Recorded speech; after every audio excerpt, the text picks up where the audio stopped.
All right. I see that we're live.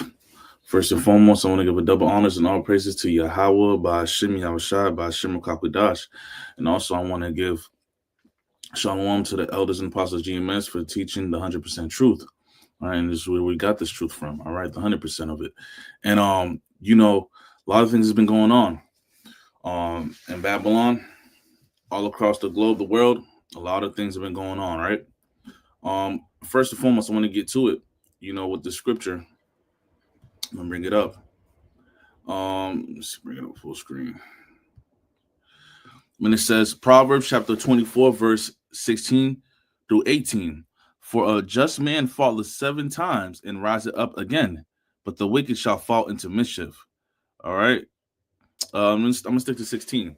And I wanted to bring that scripture out because we're in the times where it's time to tighten up. The things that you prayed for, you wanted to work on, patience, the strength to endure, all these things that we're throwing prayers up for, that may be able to, Lord willing, make it through Jacob's trouble.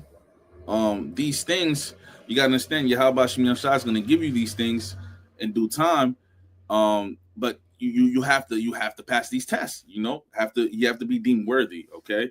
Now, if you fall, all right, you have to get back up. You cannot stay in mischief. Okay, and continue to do the things that are inconvenient. All right. Also, we're in a time where a lot of people are seeing the things that are happening around them. Okay, roundabout. They're seeing the things that the apostles and the prophets have spoke before us. All right. And then when they open the book, all right, now they're trying to take heed to the things that, before they were given the cold shoulder, they're walking past by when the brothers are out there in camps or when they're posting videos, they're scoffing, in the comment section, the comment boards, just being wicked, right? Now they're seeing that, this so-called election, which, Donald has won. They're seeing that, hey, that make America great again is not going to be great for them. Okay, it's not going to be great for them. It's going to be great for the wicked elite. Okay, because they want to put the whole world into captivity. Okay, by implanting a a chip into their hands, which we call the charagma, which is also which is known as the charagma. All right. Yeah, they want to enslave the population, the world population. All right, that's their goal. Okay, a complete dominance, complete superior dominance over the human population race. Okay, and especially of you 12 tribes, right? So they don't want to play along with these Edomites. Okay, these low level Edomites, they don't want to play along with them anymore. Pretend that they're your friend. Okay, get back to the low estate that you are supposed to be in, okay, before the second coming of Yahweh Bashim, Yahweh Shai, okay, who was sent by Yahweh, all right? And yeah, so these Edomites, man, all over, they're realizing Donald's not for them. They see the laws that are being passed. They're seeing that these AI technologies that's being pushed out there, the robots, the machines, they quickly realizing their jobs is being replaced. They're quickly realizing that they are expendable, okay? And now they want to buck up and they want to say that they regret that they voted for Donald. Okay, let me pull that video up. That wasn't intentional. This video that it's not intentional that this video that I'm about to bring up, it wasn't in the plan, but the spirit has has led me to do that. Give me 1 second.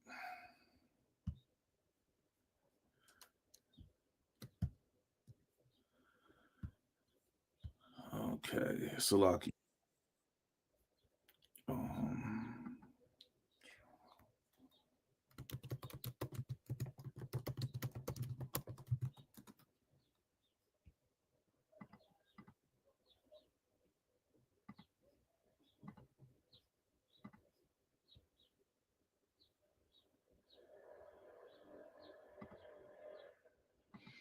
Bear with me for 1 more second. I'm just trying to.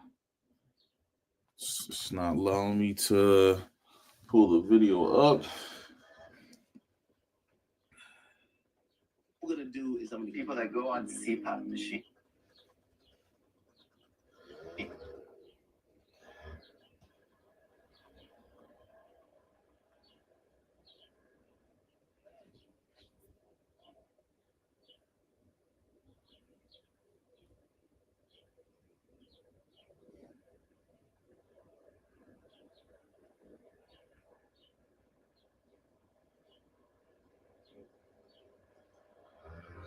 Okay. I'll just pull. Okay. So before I pull this video up, I actually want to share an article. Um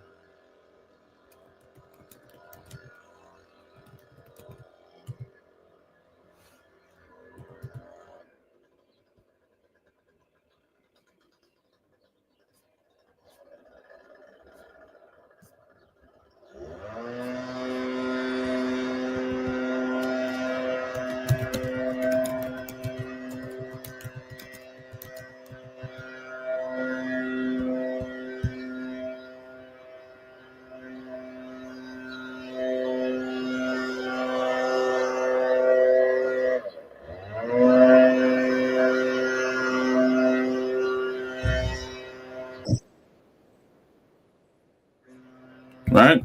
And so I'm gonna pull this up.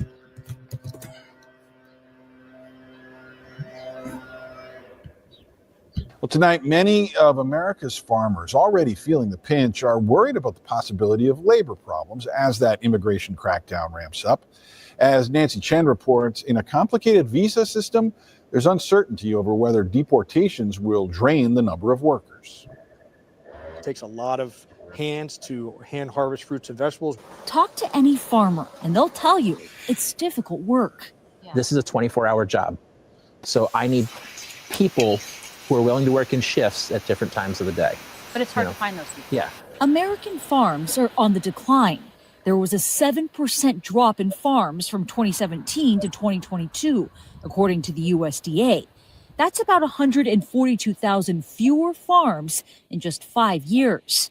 These days, farmers are up against bird flu outbreaks, higher costs for feed and fertilizer, and climate change. But their livelihoods depend on a reliable workforce.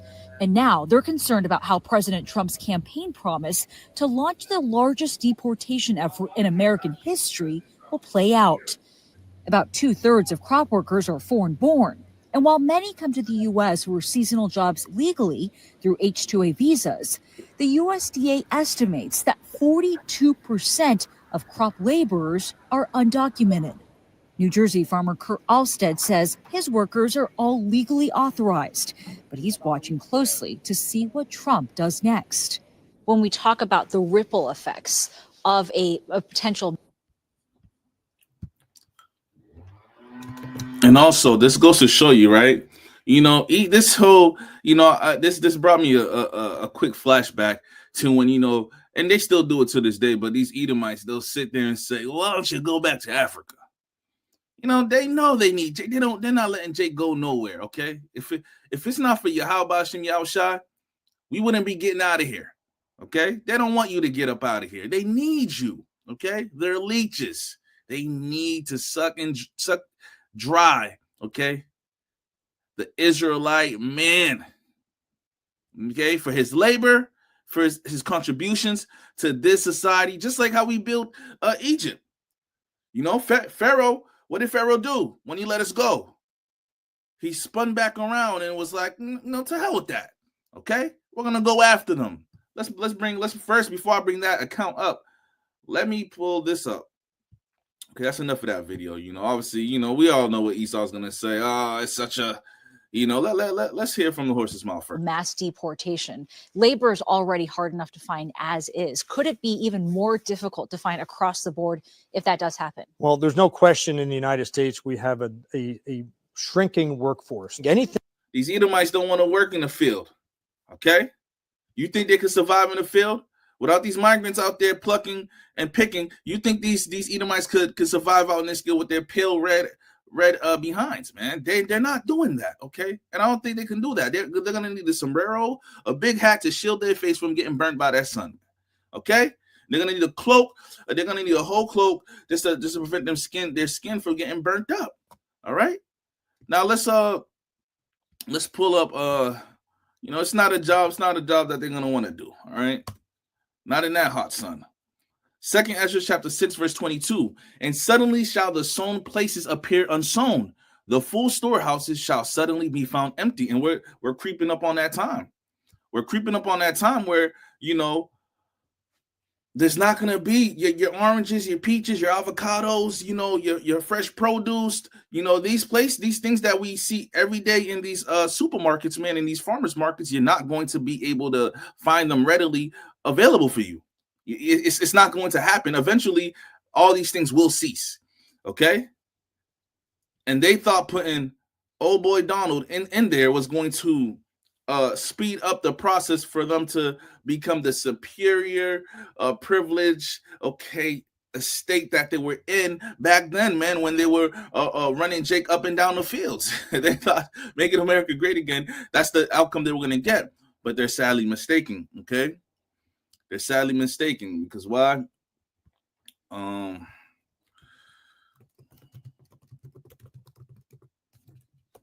Woe to the inhabitants of the earth, man. That's why. Okay.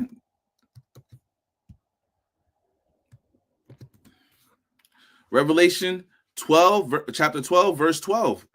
Therefore rejoice, ye heavens, and ye that dwell in them. Woe to the inhabitants of the earth and of the sea, for the devil is come down unto you, having great wrath, because he knoweth that he hath but a short time. Okay. And that's what this devil knows. He knows he has a short time. All right. And that's why, all these things are being pushed out, at a rapid pace. That's why the first thing he did when he got into office was sign that immigration bill. He's signing executive orders left and right. Okay. Because he knows he has a short time. So he's trying to get things done immediately. Okay. He's trying to expedite the process. All right.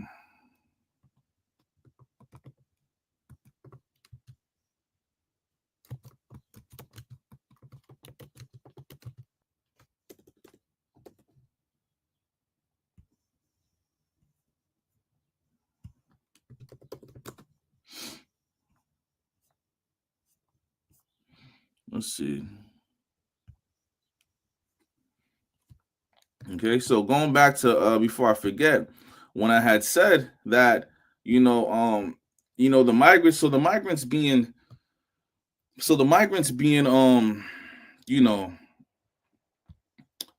deported, right? Deported, as they say, right? Deported.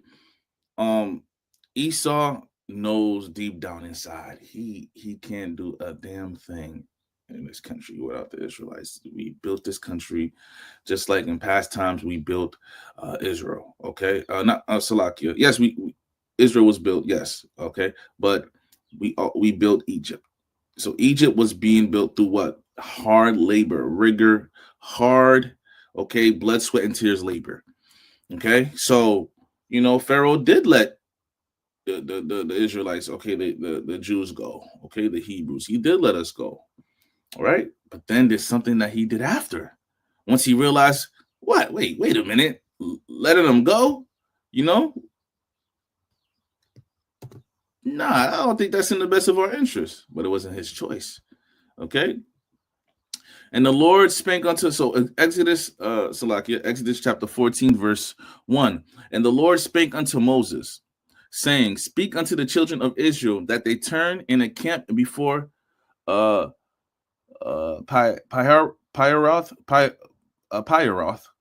Slakia, if I butcher that, between Migdal and the sea, over against Baal-Zephon, before it shall ye encamp by the sea. For Pharaoh was saying of the children of Israel, they are entangled in the land, the wilderness hath shut them in. And I will harden Pharaoh's heart, that he shall follow after them, and I will be honored upon Pharaoh and upon all his hosts, that the Egyptians may know that I am the Lord Yahweh, and they did so. Okay. And it was told the king of Egypt that the people fled, and the heart of Pharaoh and of his servants was turned against the people, and they said, why have we done this, that we have let Israel go from serving us? Exactly. You think Esau, this is what Esau's doing right now. Why did we let these migrants go? We was in the streets talking about bring Donnie back in office, and we want these migrants up out of here. Now they're up out of here. They're like, why did we let them go from serving us? It's that same spirit. Why did we let them go from serving us? All right. We don't want to do these jobs and get down and dirty. They need to come back here and pick and pluck some more, because they were doing our dirty deeds. They were doing the thing, not dirty deeds. They were doing our hardcore labor, the hardcore labor of this country that we didn't want to do. Okay. So, that's that. And this is why we have to understand, if it's not, and this is going to go right into this scripture. Salakia.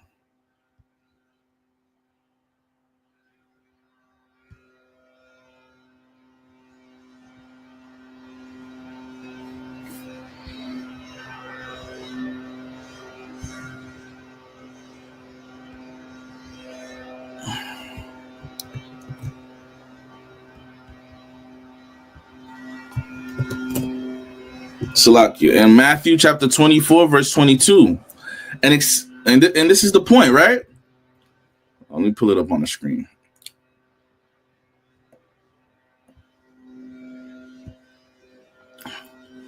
All right, let's see if you could pull it up. Matthew chapter 24, verse 22. And except those days should be shortened, there should no flesh be saved. But for the elect's sake, those days shall be shortened. Okay? Those days shall be shortened, meaning we're not getting up out of here if it's not okay through Yahweh Shai. We are not making it up out of here, because it's exactly what happened when the Israelites were on the way. They made their way out, and Pharaoh spun back around and said, "What did I do? What have I done? I let them go so they don't serve us anymore? Nah." Same way, even if we had a big ship and we went back to the homeland ourselves, there would be F-15s, F-16s in the skies. There would be Navy ships. There would be Edomite troops. There would be NATO troops to round us back up. Okay? The transatlantic slave trade would happen all over again if it was up to these guys. They're like, wait, what did we do? Why did we let them go from serving us? Okay? So don't believe that myth that go back to Africa or they don't even they would rather us be in bondage than to let us go. Okay? You think they want you to be set free to go build up your own civilization? And we know that's not going to happen. We know the kingdom is not going to be built. It's not going to be here until Yahweh sends Yahweh Shai back. So we're prisoners of hope. So only thing we can do, all right, is hey, keep the faith, do the work, and hope, Lord willing, that we're of the elect, that we get up out of here. Outside of that, there's nothing else there's nothing. There's nothing you can do. Nothing at all. Okay? So, that's it on that. That's it on that. All right. Was there any more? That's it on that. So with that being said, I want to drag it along further. Lord willing, that this was quick and edifying. All right. And I'm going to catch you guys on the next one, man. Keep the faith. Keep putting up prayers for the brothers, the brotherhood. And with that being said, all right, shalom.